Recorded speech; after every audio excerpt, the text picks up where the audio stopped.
Welcome to the Create Your Happy podcast, where conscious female creators come together with a shared vision to inspire and empower women as they learn how to fully embrace their humanness, find their unique voice, and collaborate on how together we can change the world. I'm your host, Krista Holt, happiness coach and conscious funpreneur on a mission to change the world one beautiful soul at a time. All right, gorgeous, it's time to get curious and become inspired. It's time to create your happy. Welcome to the Create Your Happy podcast. Today on the show, we have Krista Yaskiw, who is a couples coach and perfectly timed for this conversation all about couples shit. And one of my favorite topics is healthy relationships and how you can build that connection. So welcome to the show, Krista. I can't wait to dive into this topic. And I'm going to invite you to share a little bit more about you and your journey and what brought you to this place. Thank you for having me, and lucky for both of us, it's one of my favorite topics to talk about too. So I'm happy to be chatting about relationships and couples with you. So your question, a little bit about myself. So like you mentioned, I'm a couples coach here in Edmonton as well, but so a bit about my background is I've been an addictions counselor for the last 15 years, and kind of a few years into my job there, I started doing some training specifically with couples, and then started doing a lot of work with them, specifically with clients with addiction and mental health, and teaching workshops on healthy relationship. And it really is my most favorite part of my job. And so in the spirit of trying to do more of what we love, I started my own business of just working mostly with couples on the side as well. Amazing. And I'm curious to hear a little bit about why couples are so intriguing to you. What part of your personal story gave you a little bit more interest in that area? Yeah, I don't think I ever went out specifically looking, like I wasn't like went to school, graduated thinking I'm working specifically with couples, and just kind of fell into it along the way, I guess. But of course, you can look back and think a little bit about like, oh, okay, maybe this makes sense where we end up in a Right. sense, right? So I mean, I grew up in a family, mom, dad, sister, those sort of things, but things weren't always the most stable growing up and stuff. There was a lot of ups and downs, addiction, mental health, those sort of things in my own home growing up. And I think when I left home, started, relationship, I met my husband actually pretty young when I was in university.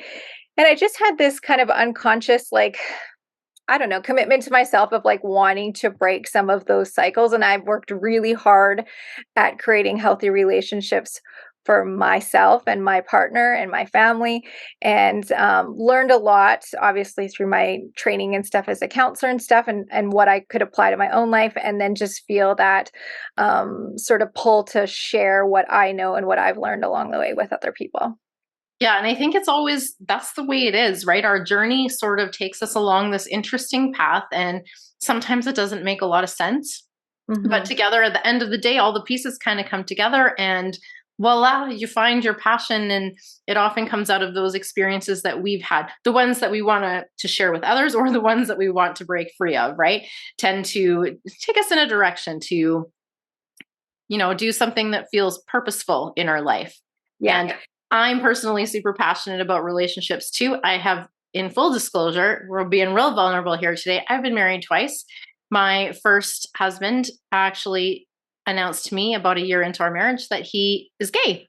So that was a Wow. bit of a shock at the time. But honestly, at this point, it kind of feels like it happened in another lifetime ago, because seems so long ago. And I've grown so much as a person that I don't even feel like I'm who I was back then. And that prompted a lot of growth. Some of it maybe not in the right direction, and Right. I got married again. And I had another relationship in between my first and second marriage. I learned a lot of things about myself, and I'll tell you what, a failed relationship, oh my gosh, all relationships, but especially a failed one, is such an opportunity for growth and expansion. And I would not be where I am today had I not gone through that. Had I not dealt with a really complicated relationship, I would not have learned so much about myself. And ultimately, I really believe that that is what drew me to this relationship with self, this building of self-love that I'm so passionate about sharing now, because that is what has allowed me to step into what now I'm in the most amazing relationship ever. And, that is in large part to doing that work on myself. Yeah. And I really like that. It's easy to see things in the moments as, we might see them as failures or whatnot. I don't know if you had that sense at times. There's sometimes shame over even failed relationships or just failure in general. But if Yeah. we reframe those into those learning opportunities, really that's where the good growth part takes place. Absolutely. Yeah, I really think there really isn't such thing as failure unless you No, don't take that information and use it to, do absolutely. something different. If you're just going to keep repeating the patterns, there's some growth available in that, but it's not about failure. And I actually just think failure is just information, right? And so it's what we do with that information that really will propel us towards more success or not. Slow Yeah. way or the fast way. We could go either way. Yeah. So tell me what you're working on right now and how that ties into improving relationships, because I know you're focused on helping couples to come back together, reignite the passion, and rebuild connection where it may have fizzled out. Yeah, yeah, and I think that that word connection is a really big key of kind of what part of my mission is with working with couples. So I do couples coaching where I work with personalized sessions, and I do virtual coaching so people can be, from anywhere, and really working with them on their individual goals with their relationship because that's different from different people too.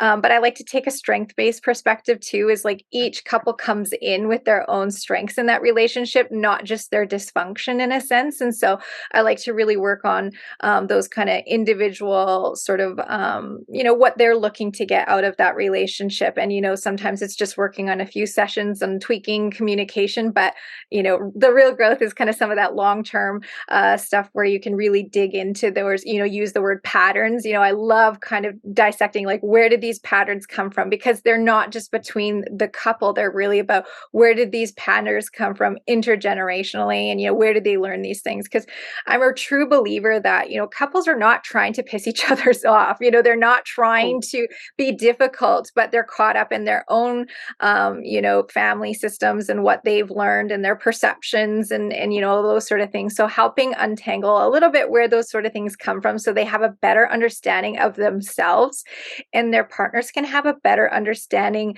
of the person sitting in front of them too. Because when we start to understand why we do the things that we do, then they can say, oh, that they're not being difficult, and they really soften to that other person's approach in a sense. Is like, okay, I can see why they function this way, why we've got stuck in these sort of patterns. So yeah, and then of course obviously I'm not spending all my time in the past. A lot of it too is learning really practical tools, and that's what I really want to emphasize is that when people work with me, I want them to leave with tools. I want them to work themselves, I want to work myself out of a job in yeah. essentially is that, I want them to have the tools that when I'm not in the room with them, when I'm not online with them, they can figure this out. Right. And then just have a lot of hope in moving forward in that relationship and have more freaking fun too. Right. Like couples come under, in under stress and with the problems is the focus, but getting some more joy and connection back into their relationship. So I do obviously, like I said, individual sessions with couples, but I do a lot of workshops as well that are rooted in research and evidence-based tools and stuff too, where couples can come for a weekend and, gather a ton of tools and move forward.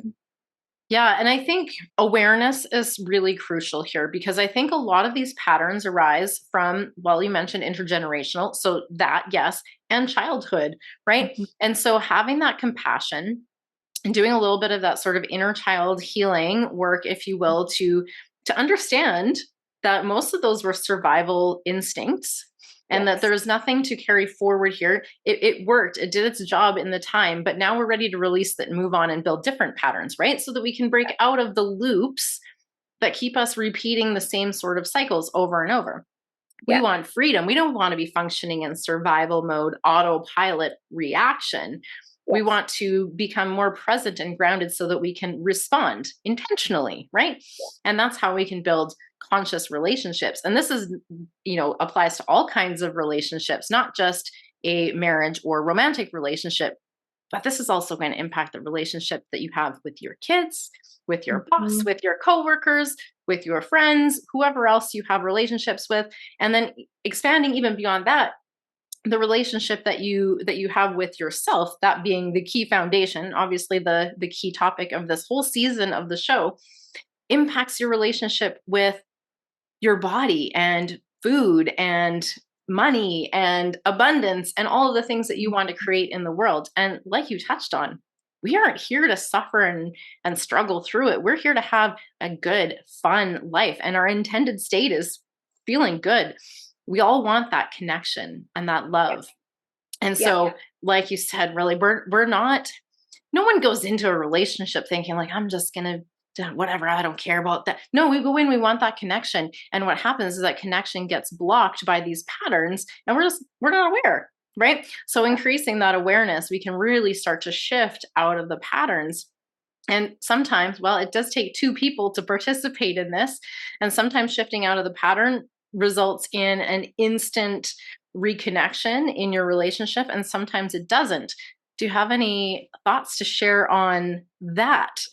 Yeah, I think that, like you said, that kind of awareness of pattern is a really big part of it too. Because like I was even working with a couple earlier this week, and um, they came in criticizing one another, which often we have complaints with about our partner. They're doing this, they're doing that, that sort of thing. And when we can kind of start to dig in underneath of kind of like, what were you feeling? What are you, what was the intention behind? And I think a big part of that is looking for we say behind every complaint is a longing, wish, or desire. And like that's the conversation we should be having. We might be complaining about, our partners work too much, or, I'm the one left with the chores, or, you forgot to do this or that. We're often criticizing about things that aren't equal or things that make us mad, but there's always a longing that's underneath there in a sense. And so, with this one couple that I was working with here, he was complaining that his wife works a lot, and that he wished that she would just get off the phone, and every time he needs her, he goes into the office, they work from home, and she never has time for him, and those sort of things. And really, in digging in, he was saying he feels, as he said, kind of second fiddle to her job. And when you go underneath that, he was able to come up with, I actually really miss you. Yeah. And so that's a pretty vulnerable thing. So like, I'm criticizing you because you work too much, but how likely once she's being criticized, she's going to get defensive and so on. And so why is she going to now want to spend more time with him, right? And so Right? Vicious it's cycle. exactly. Yeah. And so when we can be having the conversations that we really should be having about making those requests, being able to communicate those longings and desires rather than the criticisms and contempt that often comes out, and so when she can hear, I miss you, now we're talking in a sense, we can start to figure out a plan on making a change there, right? And a lot of people in general, I think, like to avoid the vulnerable and uncomfortable Yes. topics, right? Yeah. The hurt that they experience, they don't want to face it, so they avoid it. Yeah. And that just leads to resentment and bitterness and feeling even more alone, and creates more separation, like you mentioned, right? And it does not work to bring us back together.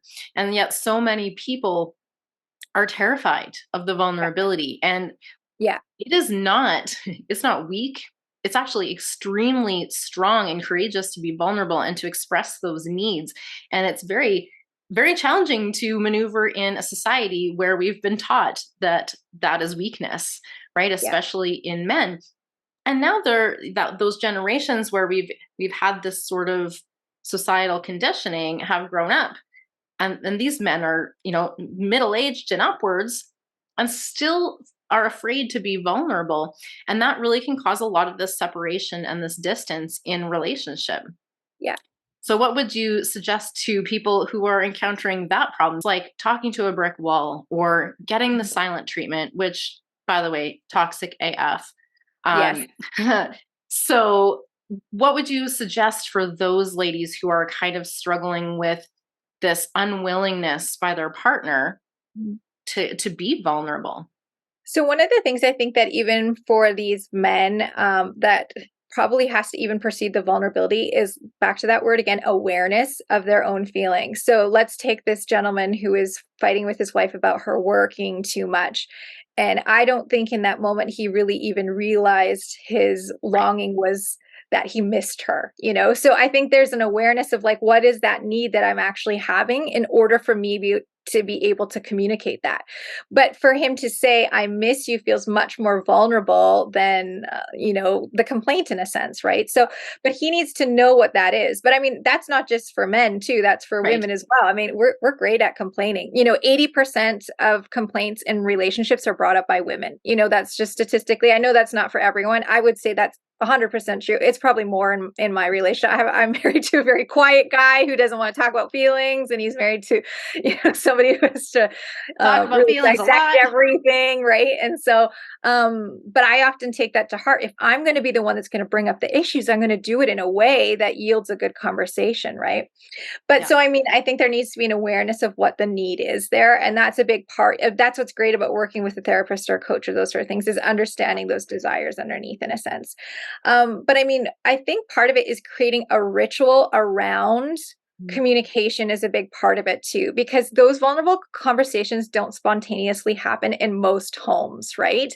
We're kind of like, how was your day? Those sort of things. And so, one of the things that I do with my clients very specifically is creating a ritual around checking in with each other each day and kind of a little bit layer deeper in a sense. So more than just the, what happened to you today or, Yeah. how was your day sort of thing. And so it allows us to get a glimpse into the other person's inner world Mhm. each day so we can keep a pulse on where we're at with one another. So here's the thing, usually one partner, men, don't typically like to do this exercise, but they will learn to love it over time. My husband, like I said, he's not a real share talker all the time, but I think he has the sense of like, well, it makes you happier and more connected, and when you're happier, then you're easier to be around, and I get my needs met from you more and stuff. So it becomes a payback for them as well. They see that win on the other side of it too. So that people adopt to the idea, if even if they don't love sharing to begin with. Yeah, I mean, it's one way to really actually deepen your connection is to actually converse outside of just the everyday stuff. Mhm. But you're Mhm. right, that awareness and we're not really taught emotional awareness. That is I think a shortcoming in the educational system. We could really be taught a little bit better communication skills and emotional intelligence. But this comes into first of all, if you want to fix your relationship, I got two thoughts here. I'm going to try Yes. and try and keep them both in here. Number one, if you stay focused on the problems, you continue to have problems. If you Yeah. focus on solutions, you will find solutions. So that's number one. Second of all, my the other piece of this is really taking radical responsibility for your role. And to me, this means stepping up and getting the awareness that you need, building the skills where you are lacking, and doing your part because you're part of all of it. And there's no part of reality that exists for you outside of your perception of it. Your filter affects everything. And so Mhm. when you go in with assumptions or focused on problems or with criticism or excuses or blaming, we're not taking radical responsibility. We're actually waiting for someone else to change. And I'm guilty as hell of this. I have done this many a Mhm. time in many a relationship. I don't think that, that anybody has not done this at some point, somewhere along the way. But taking that ownership and saying, okay, what do I need to work on? What do I need to do? Who do I need to be to show up as the person who is in a healthy, happy, connected, passionate relationship?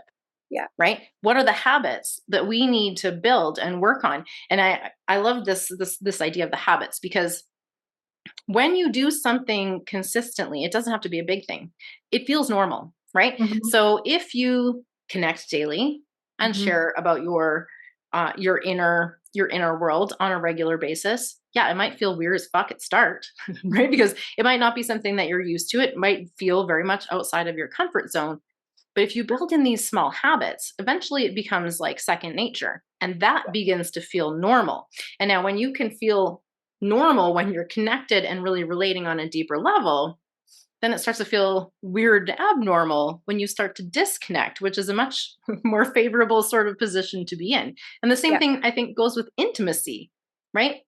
The more you are usually connected in an intimate way on a regular basis, like it's a habit, then that time where you're like, oh, we haven't really connected for a couple of days, it stands out. That's your abnormal, which is a good reminder to come back together. You're absolutely right. So one of the biggest predictors of how we're going to handle conflict, which because that's what couples come into. They say they want to, manage conflict and communicate better, but what they don't really know is that they should be working on their friendship and their connection in a sense. Yeah. Because one of the biggest predictors of how we will repair during conflict is actually the recent interactions that we've had. So, in other words, if I've been getting along with my husband recently, we've been kind to each other, we're doing nice things, we're feeling connected, and then he screws up, or he does something that annoys me, or, there's some sort of conflict He's that a comes up. human. Yes, You're exactly. a And I human. mean, it's Whatever. inevitable. We're all going to do Yeah. things that we're going to hit a little roadblock or even a tough time together. How we will bounce back from that is mostly predicted by our recent interaction. So just think of this like funny little thing, like I come into the kitchen, for example, and my husband leaves his dishes in the sink and not in the dishwasher, let's say. And, if we've been kind of getting along lately, I'll just scoop them up, put them in the dishwasher, no big deal. If we've been at odds lately, then I'd be like, why can't he just put his freaking dishes in the dishwasher? Like it'll be that last straw sort of thing, right? So when we look at that, it's really about that friendship system. And like you said, those rituals around that. It's kind of like we want to work out regularly, eat healthy to protect our health long term. And it's the same sort of idea in a sense, is like when we're connecting with our partner regularly, we're protecting the health of the relationship in a sense, right? Yeah. And one thing that I think when people come into relationships expecting, well, really expecting anything, going to end in disappointment if you Yeah. come in with expectations. So it is a false hope, I guess, that when you come into a relationship that you expect them to change, that you expect them to fulfill all of your needs, to Yeah. have any of these sort of expectations that you're placing on another is attempting to outsource what is actually ultimately your responsibility. Yeah. Right. And what I've experienced in life is when I've built that relationship with myself and have become self-sourced for my needs, my need for love and connection and peace and safety, when I create that, then it overflows in abundance. And now I can give that to my partner, which then lifts him up. And then Yeah. he overflows. And it's this beautiful, like, synergistic thing of like, we've both got each other. And I look at this as, how people will say relationships, oh, they're 50-50. I'm like, no, no, no. No, relationships are 100, 100. And that 100 might vary, right? Because we're not all at 100% every day. But Yeah. whatever our 100 is for the date, sometimes it looks like 20, and sometimes Hmm. your partner is going to pick up the slack, Hmm. and sometimes it's going to reverse. But this whole 50-50 sounds to me like one big compromise. And compromise to me is not win win, that's like a Hmm. win lose. And I Yeah. think we can come together and we can collaborate in a way that serves us both. That's going to be much more productive. And so giving 100% of what we have available to give, Hmm. doing our best, and Yeah. remembering giving ourselves and the other person lots of compassion, because we are, I believe, as humans, doing the best we can with the resources and understanding that we have at any given point in time. And so if someone's not doing something the way you would, your problem is the expectation, right? Hmm. Rather than what they're doing necessarily. And it may be boundaries or communication or whatever else that needs to be Yeah. looked at. But when we give, that's when we actually have opportunity to receive. And instead of going in wondering, I wonder what I can get from this relationship, Yeah. which I feel like is a pretty common sort of thing. People are looking to have someone complete them or whatever that fantasy ideal is. But the truth is, when you come in as two whole humans, there's no completing needed, but like it just amplifies and magnifies into something so much more magical. Yeah. And I like you said that kind of synergistic thing is like, if we go into the relationship thinking like, what can I do to light this person up? And then lighting them up lights you up. And then, it's in this weird, and I understand that pattern's not always sustainable. You're going to have rough times. And like you said, the capacity is not always there. But I mean, if we've created that sort of relationship where those expectations are there, is that, like you said, that what can I do for this other person, and lighting them up is going to light me up in a sense, right? And I think when you talk about expectations, it's okay to have some expectations, but are you communicating them to the other person in a sense too? Is because Yeah. there's a I lot would of mind actually, reading that goes on sometimes in relationships. Is like, yeah, I often think like, I need to give my partner a target to hit. If I have an expectation of what I would like to see happen, which doesn't mean I'm going to get it all the time, am I right. at least asking for those things? Or do I just think that they should know, like I was Definitely. working with a older couple a little while ago, and she was disappointed with an anniversary gift that he gave. And I mean, they've been together for a very long time. And it was like, well, did you tell him that? Or, did you talk about your expectations of how you would have liked to spend your anniversary and so on? Well, he should just know. And I'm like, even after all these years, like we still need to Yeah. communicate those needs and requests. And I mean, that's part of my daily check-in too, is like making those requests to the partner in a sense. So they know, how can I shine for you? Yeah. And I think I would differentiate expectation from requirements, standards, and boundaries. Like Yeah, the yeah. expectation is more like attached to, Mhm. in my interpretation of it, it feels like I'm more attached to an outcome, Yeah. which is probably going to result in resentment and disappointment on my part. So try and avoid having expectations. Mhm. However, having standards, absolutely, right? Yeah. What's for me is for me, and what's not for me is not for me. And if I am not aware or I'm not communicating it, again, I'm the one who's falling short on that radical responsibility, because I'm the only one who knows what I need. Like, Yeah. you can't expect your partner to be able to read your mind, but having good communication really can help us to maneuver those things that we really want to communicate, the ways that we want to be loved best, the ways that the boundaries that we need to set up to protect ourselves so that we can continue feeling loved and safe and secure in that relationship. And I think you said a couple key things there. Obviously safety, security. I'm going to get back to that in just a second. But even thinking a little bit about, like you said, like we need to have that strong relationship with self. If we go in with a thought that this relationship, this partner will complete me in a sense, or that's what's going to make me happy, there will be disappointment there. It's like, I always think, is like, we're the sundae and the relationship's the cherry on the top, right? We're interdependent species. We do better in, groups or communities or in partnerships and so on. Like, I think that we really do thrive with that, but we can't have the expectation that that person's somehow going to make us whole in a Yeah. sense. We can't outsource that work. That is Yeah. our work to do to, Yeah. and it's not even that we need to do the work to make ourselves whole, because we're not broken, we're not fractured. We are actually whole. It's just that sometimes we forget that we are actually whole. We are actually just incredibly complex Hmm. beings with so much capacity for so many different experiences. And so when we forget, then we can end up going to look for things outside of us to make us happy or to make us feel peaceful or to make us feel successful. And the Yeah. truth is, if you source those from within, it's not going to require this endless chase, which, as we all know, the chase never comes to an end, right? It's Yeah. like one thing and then another and then another, and realize that, oh, wait, none of those things are actually giving me that sense of fulfillment or happiness or peace or love or any of those things, because that doesn't come from outside of us. It comes from within. Yeah. I mean, I work in addictions. Hello, Yeah. Yeah. right? It's a big Yeah. part of it, right? Is that seeking that sort of feeling? Absolutely, right? But the And right, cool it's thing not is, a bad thing, because who doesn't want to, you know, we I want was those just needs met. Yeah. we want to feel, and people who are addicted to various things, they just want to feel loved. They Hmm. just want to have their needs met. There's nothing innately wrong or bad about that. It's just because we're a little misguided and we think that by looking outside of us we can find what we're looking for, but it Yeah. is right there within us. Yeah.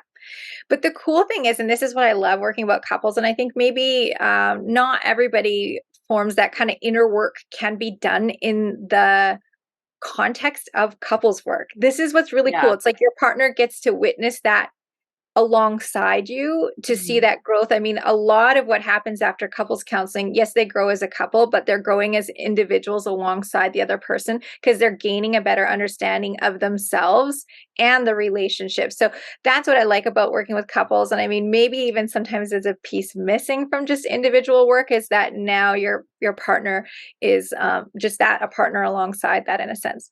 But I want to Yeah. go back to one thing that you said too about kind of like, seeking things from the outside. I work with a prof from the University of Lethbridge, and she talks a lot about the CSWs, and that's connection, safety, and worth. Is that these are these inherent needs that we have. Um, every individual is seeking that sense of connection. We need a sense of security, a sense of safety, and a sense of worth, right? So we might be looking for that externally, but this is a need that we all have from childhood. And that's where that primary relationship can really help heal some of those childhood wounds in showing that we can trust others to help meet those needs, and we learn to meet those needs on our own. Yeah, it is definitely something like the way that I view it is that our inner work is our work. No one else can do that for us, right? Which is why you can't change someone else, right? You can accept them and love them where they're at, and that's actually probably the biggest agent for change is actually just accepting someone and seeing them and hearing them right where they are. But the work is ours to do. That doesn't mean that we need to do it alone, Yeah. right? So we can seek out help from mentors, coaches, therapists, other trained professionals who can help with that. Even having a good friend who can hold space for you can be helpful in working through some things, depending on what you're working through, of course.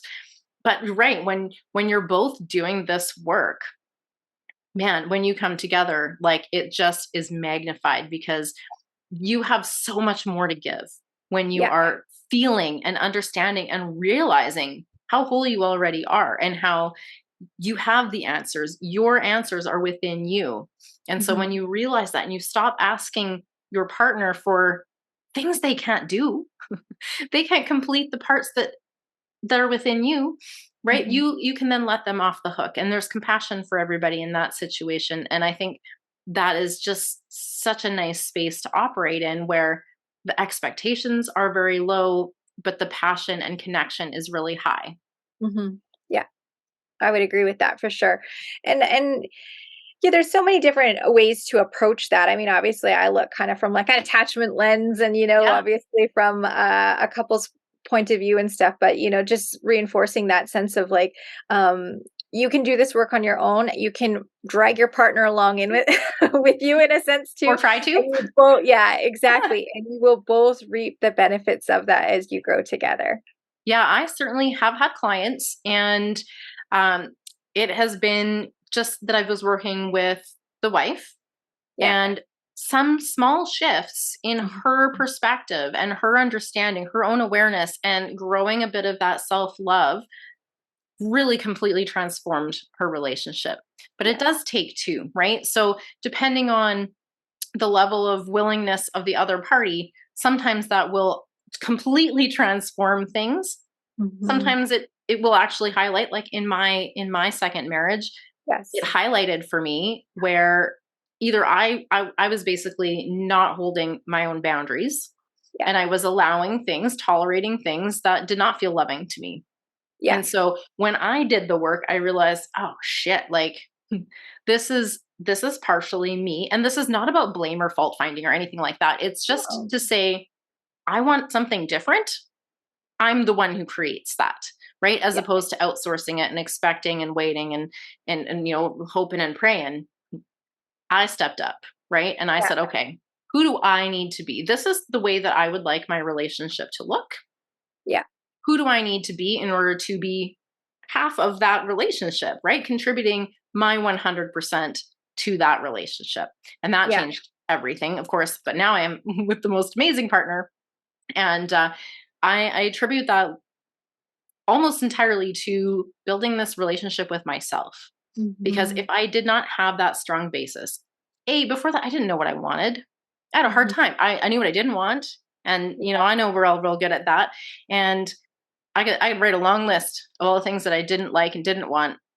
but I had a hard time articulating it in a positive way. And that comes down to worth too, right? So there was some self-worth in there to be like, oh, actually, I maybe I do. Maybe I do deserve to have all of Yeah. these things that I actually want, as opposed to just trying to move away from what I didn't want. And that really helped me to grow and me to evolve. And like I say, my divorce, messy and how awful it felt for me at so many times throughout it, I would not, I mean, I wouldn't change it, because it made me who I am now, and it increased my awareness and my capacity, my compassion, my own, intelligence, and as far as emotions and communication and all of these things. And Mhm. I think that is a huge part of what has helped me to create the relationship I have today. So, Yeah. which is And why I can't stop sharing about it, because I know how powerful this shit is. And I know that it only took me to do a lot of this work. I didn't need to wait for someone else or something else or circumstances or anything else. When I was doing that, it wasn't working. It wasn't changing. When I And you finally ended stood up up. calling in a partner in a sense Yeah. that was the right partner for you too. And you're right.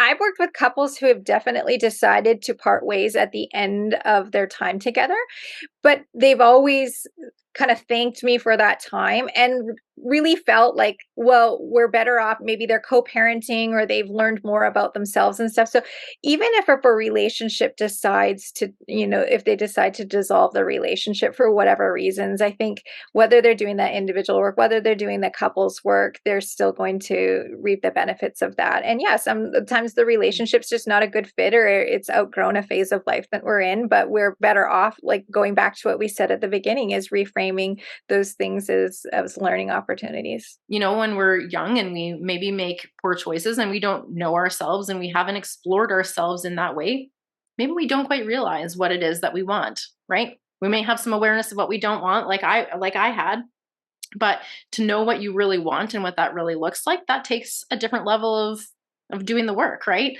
And Mhm. so whether the end result is you coming back together or you parting ways, either way, you're going to find the love that you're looking for. And that is ultimately the most important piece of it, because that love is within you and you don't need anyone else.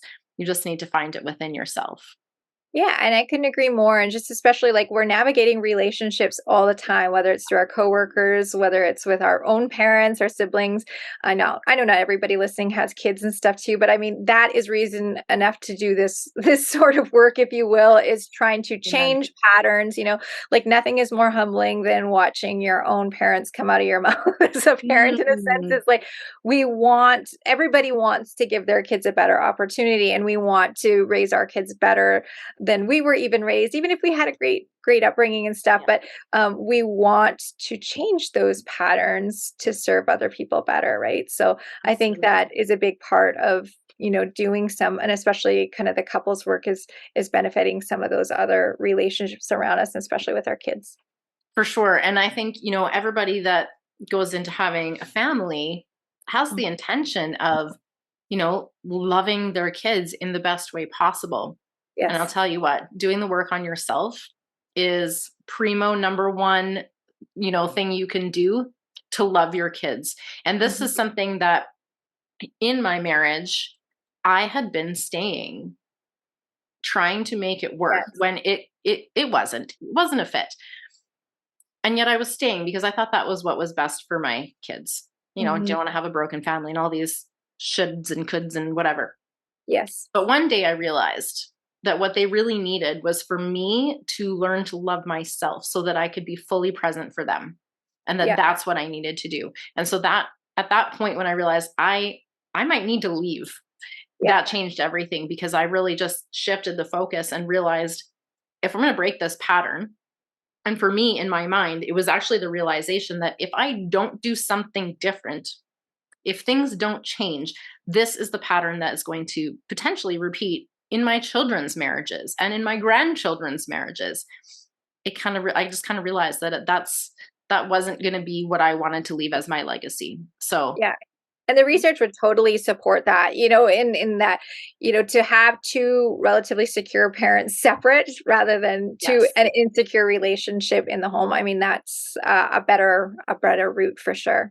And especially given that children especially absorb the emotional environment that they are in, Course. whether you are fighting in front of them or just, tension just building Yeah. all the time, they are feeling that and they are, you know, in a way being traumatized by that Yes. ongoing. And so we want Yes. to cut that cut that trauma off and heal those patterns so that we can Yes. not pass them on to further and future generations, right? Yeah, I wouldn't agree. I would totally agree. Yeah. I would love for you to share a little bit about any offers that you have coming up Yes. and as well as where people can best find you. We will have links and stuff in the show notes, but Totally. So, like I said, my virtual coaching, that's something that's available to people no matter where you are. You can find me on my website, which is Krista Yaskiw Coaching. Yes, you'll probably have to look at the show notes for the spelling of my name. we'll It's be in there. Yaskiw. But Krista Yaskiw Coaching, you can find all the information to just book.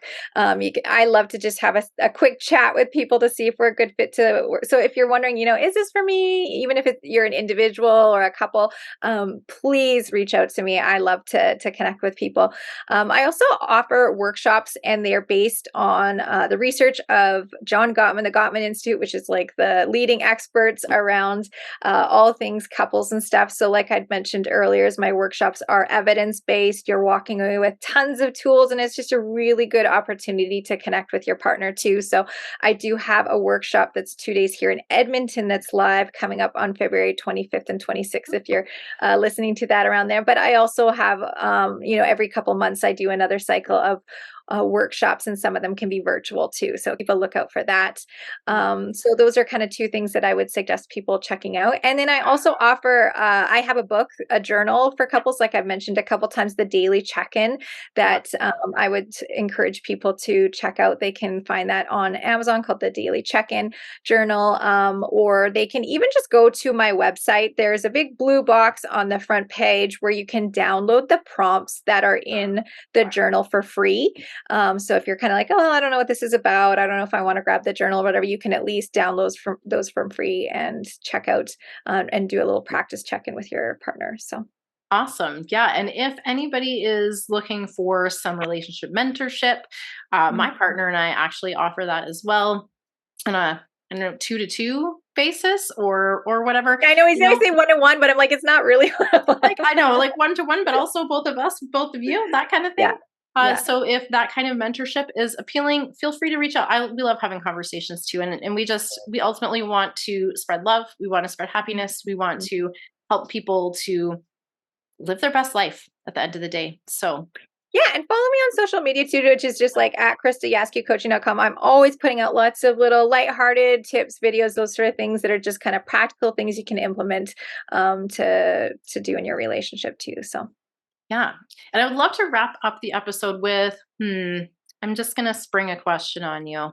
yeah. I would like to know what kind of tips you have for couples who would like to spice things up.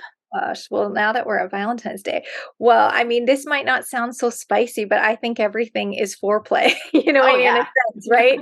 Is that we think of the spicy things, but I mean, I think really that daily connection sort of piece Yeah. is a huge part of that. When you can affirm your partner, when you can acknowledge that when they folded that laundry, when they, that they mowed that lawn, when you can meet requests that they've asked of you and stuff, that's pretty spicy. That's pretty hot to me in a Yeah. sense. Really So keeps the things going. Like there is nothing hotter than some dishes clean and that you did not have to do, right? yes, Just really, that's just a real panty dropper, I'm sure, for most housewives. it is for me. Yeah. And the other thing too is you got to carve out time for each other too. I think that's a big, we're always so busy. This is my clients, if they come, oh, I'm too busy, we didn't get the homework done, we didn't, like, are you prioritizing your relationship above other things? I know we're all freaking busy. We have 100 things going on, we all work, we got, activities to get to and so on, but you have to prioritize that, because you're not going to want to feel like connecting with your partner physically if you have neglected the relationship all week and so on, right? So that's a big part of it, is making your partner feel like they're a priority for you. Yeah, and I tell you what, when you make them feel that way, they are more inclined to make you feel that way, and it's this beautiful Mhm. reciprocative energy that just grows and that Yes. connection is able to deepen just to a whole nother level. It's Yeah. magic. Yes. Thank you so much for sharing this conversation. I hope that people have taken a whole ton of nuggets out of this one. Actually, I feel like there was a lot of good stuff in here. Yeah. So thanks so much for joining me. I Yes. appreciate you and this Anytime you conversation. want to talk about couple shit, I'm here. Oh, the couple shit. Yes. All right. Amazing. Thanks so much for watching the show. We will see you all next time. Awesome. Mwah. Thank you. If you're ready to go a little bit deeper and do the work for yourself, my book, Unstuck for Women, is going to help you to create your personalized spiral stopper using my spiral stopper method in order to shut down all that overthinking and overwhelm that have been keeping you stuck in your current patterns. I'm going to explain inside the book how your brain works and why it might not be currently helping you to accomplish your goals and how to change that. I'm also super excited to announce the upcoming launch of my brand new course, the Get the Fuck Unstuck Adventure. In this course, you are going to learn how to accept yourself as a whole-ass human, perfectly imperfect just as you are. You'll discover how to free yourself from unnecessary pain and suffering. You'll learn how you can look and feel better in your body right now. You'll learn to understand yourself better in order to intentionally create the experiences you desire. And of course, you're going to learn how to stop merely surviving so you can finally start thriving. This adventure contains 21 perspective shifts that are going to take you from stuck in survival mode to consciously creating as your next level self. So join us, try on a few new perspectives, play with a few new possibilities, and become more intentional with your life. Registration is open, and the course kicks off on February 6th. If you haven't had a chance yet, be sure to head on over to my website at gtfu.ca for some sweet goodies and bonuses that are going to help you get the fuck unstuck, starting right now. Thank you so much for listening to today's show. I trust you were inspired to take back your power and create your happy. If you enjoyed this episode, please subscribe, leave a review, and share the show with women in your life who could use a little extra inspiration today. If you'd like to connect with myself and or today's guest, you can find those details in the show notes. We would love to hear from you. If you've got an inspiring story to share, you can also apply to be a guest on the show at createyourhappy.ca. As always, get out there, have fun, be you, and create your happy.